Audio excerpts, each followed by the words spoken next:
Thomas and Friends, Book 1, Thomas.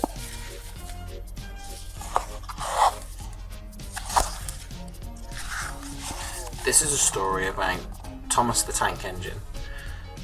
Thomas worked really hard shunting coaches for the big engines, but what he wanted more than anything was his very own branch line.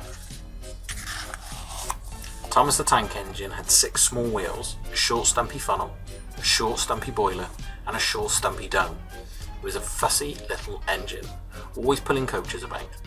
He pulled them to the station ready for the big engines to take out on journeys. And when the trains came in, he pulled the empty coaches away so that the big engines could have a rest. But what Thomas really wanted was his very own branch line. That way, he would be a really useful engine. Thomas was a cheeky little engine. He thought no engine worked as hard as he did, and he liked playing tricks on the others. One day, Gordon had just returned from pulling the big express. He was very tired, and had just gone to sleep, when Thomas came up beside him. "Wake up, lazy bones," whistled Thomas. "Do some hard work for a change," and he ran off laughing. Gordon got to a terrible shock. He decided he had to pay Thomas back. The next morning, Thomas wouldn't wake up. His driver and fireman couldn't make him start. It was nearly time for Gordon's express to leave. Gordon was waiting, but Thomas hadn't got his coaches ready. At last, Thomas started. Oh dear, he yawned. "Poop, poop, poop, hurry up you," said Gordon crossly. "Peep, peep, peep, hurry up yourself," replied Thomas cheekily. Thomas usually pushed behind Gordon's train to help him start, but he was always uncoupled first, so that when the train was running nicely, Thomas could stop and go back. That morning, Gordon saw the perfect chance to pay Thomas back for giving him a fright. He started so quickly that the guards forgot to uncouple Thomas.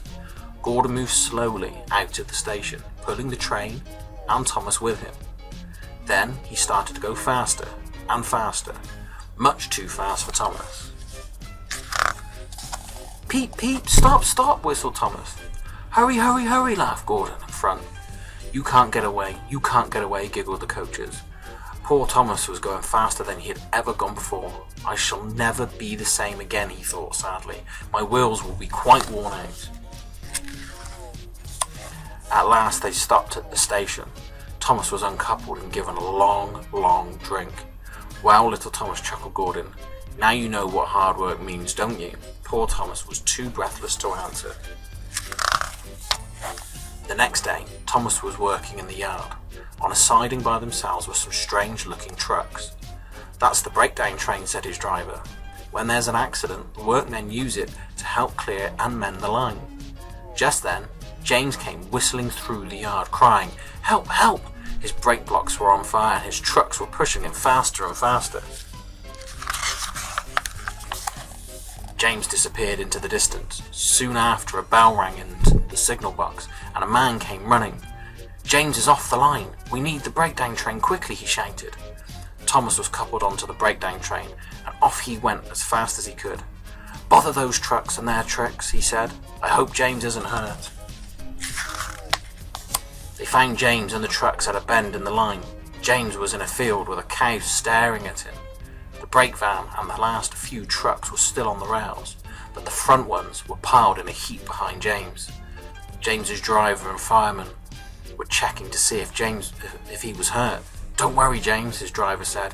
"It wasn't your fault. It was those troublesome trucks." Thomas pushed the breakdown train alongside James. Then he pulled the trucks that were still on the line out of the way. Oh dear, they groaned. Serves you right, puffed Thomas crossly. As soon as the other trucks were back on the line, Thomas pulled them away. He was hard at work all afternoon. Using 2 cranes, the men put James carefully back on the rails.